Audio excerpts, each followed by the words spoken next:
Have you ever experienced reaping what you sow or plucking what you've planted? If so, then you'll know it tastes a whole lot better than the same product that you can buy from the supermarket.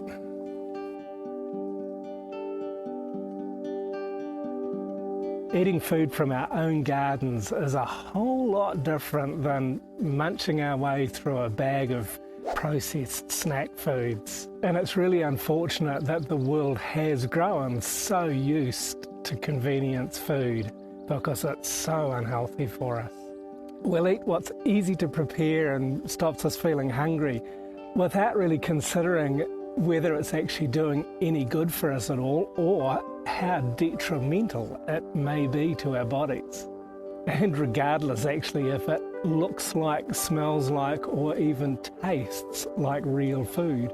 The fruits and vegetables we plant in our gardens taste and smell like food. Sometimes they may look a little funky, but that's only because we're accustomed to seeing pretty produce in the supermarket. No fruit or vegetables make their way into the supermarket unless they're photogenic enough. The food that we harvest from our own gardens is fresh and it's tasty, it's full of flavour and full of goodness. And if you don't use chemical, then you know for sure that it's organic. We love eating from our own garden because we know it's organic. We know what goes into it. We know the compost and all of the other nutrients that we put into the soil. So we're very aware that what goes into our food is natural. And what grows in our garden looks like food, tastes like food, smells like food, and is actually healthy for us. Sure, processed foods are going to look good, they're going to smell pretty good, but quite often that's from a chemical. And same with the flavour, you really don't know what the flavour is that you're eating. I heard a theory recently that it's more difficult for our bodies to digest processed food because they smell different, they don't smell natural. So when we eat it, our brain isn't triggered the same way it might be, say, if we bite into an apple or a banana or a fresh vegetable.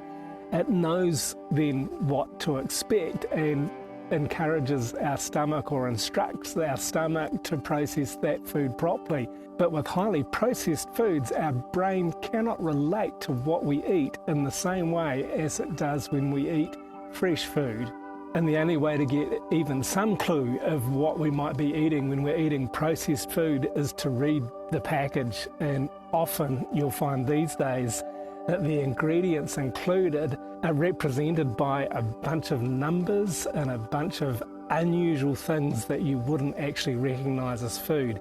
Even something so simple as corn is in a lot of processed food. It's processed into cornstarch, and even before it gets manufactured into the type of food that you might be putting in your mouth, that cornstarch has undergone a whole lot of processing that often includes chemical processing to get it dried and powdered and heated and reconstituted into the food that we actually put into our mouths. I really like the certainty of eating what we grow in our own garden. We know what it is, we know where it's come from, and we know the benefit that we'll receive is good health. And unlike store-bought fresh food, we can be sure of what's gone into it. There's one supermarket here that puts stickers on its vegetables saying that it's pesticide safe. Whatever that means, it certainly isn't saying that it's organic, and therefore that to me raises a red flag that they're considering whatever pesticides they're using as safe. I don't necessarily buy into that. I'd rather know that if something's had chemical on it or not had chemical on it. But quite often the process of getting organically certified as a farmer, as a grower, is so difficult, the process is circumvented and they just don't do it. And find other ways of putting stickers on that may reassure the buying public that what they think they're buying is maybe organic, maybe not. I read recently that the American Federal Drug Administration doesn't even do its own testing. The FDA relies on the companies that produce the food to do their own testing and to produce the reports to the FDA to say whether it's safe or not. It seems like it might be a system that's wide open for corruption when the manufacturers producing the food are also producing the studies to say whether it's safe or not. And I think there might be a bit of bias in there that's kind of related to those companies' profit margins. Our bodies are designed to eat natural food that's been grown in our garden, that looks like, smells like and tastes like food. Anything that's highly processed, which is most of the food that we find in our supermarkets these days, is more difficult for our bodies to digest.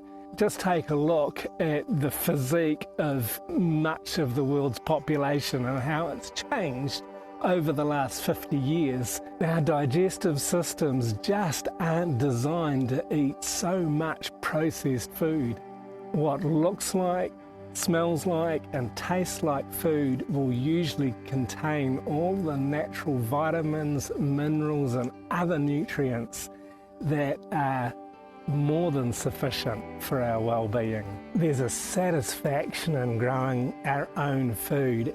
Eating what we plant in our own garden satisfies our stomachs and our souls. Our goal here is to grow enough food to feed ourselves and to provide for our guests here at Suan Sook Homestay, and to have enough to sell or to give away. And you don't need to have a big garden to start growing your own food. Even a windowsill in a small apartment is enough space to at least make a start. And once you do, you'll probably find that you get quite hooked on it. And like many good things, it does take time and effort, but the benefits of eating what we grow in our own garden are well worth it.